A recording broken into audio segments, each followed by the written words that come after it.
Hi, I'm Edaqa Mortare, and this is my puzzle, Button Code. I bet you can't see the button code. The Freequilters are at it again.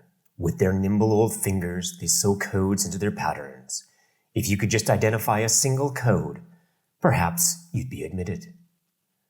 What code is hidden here? If you've not tried the puzzle yet, I encourage you to stop, go down to the link in the description, and try it out. Take a look at it and see if you can figure out what code is hidden here. And now I'm going to go through a walkthrough of this puzzle.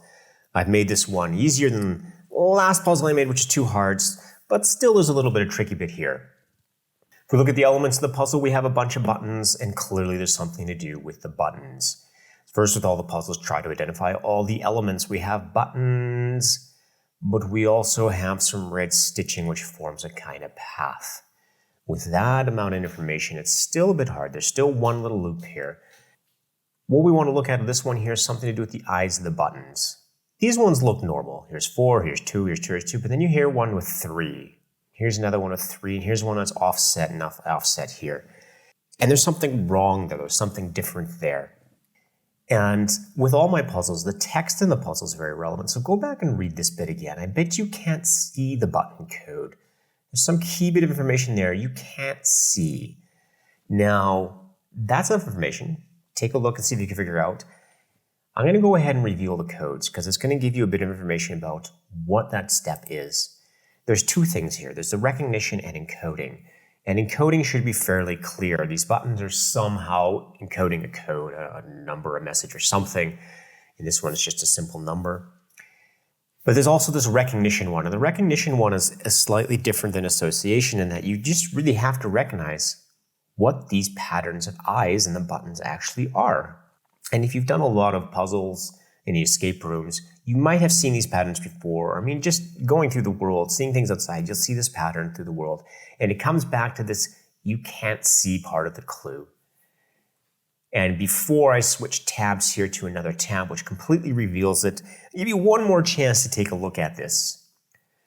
All right, so here we go. I'm going to switch to the tab, which basically gives the revealing aspect of it. Braille. This is where you've seen this before.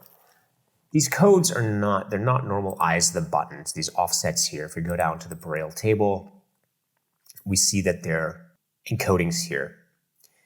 We can look back at this now and say, okay, so these buttons are encodings. So if we say, here's the 4x4 one, that is, well, it's a G or a 7.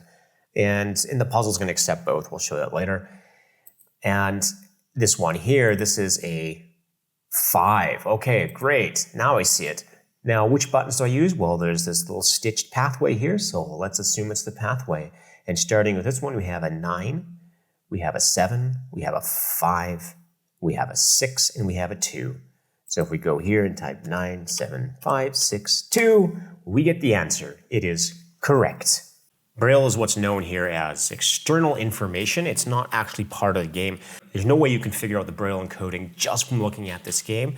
Now, in an escape room or any one of my larger online games, I would consider that a bad thing, that you should always be able to figure out everything within the game itself. But some of these small standalone puzzles or anything that's specifically made for the internet searching, I find that's an acceptable solution, especially in this case where it's essentially the entire puzzle. It's a recognition puzzle.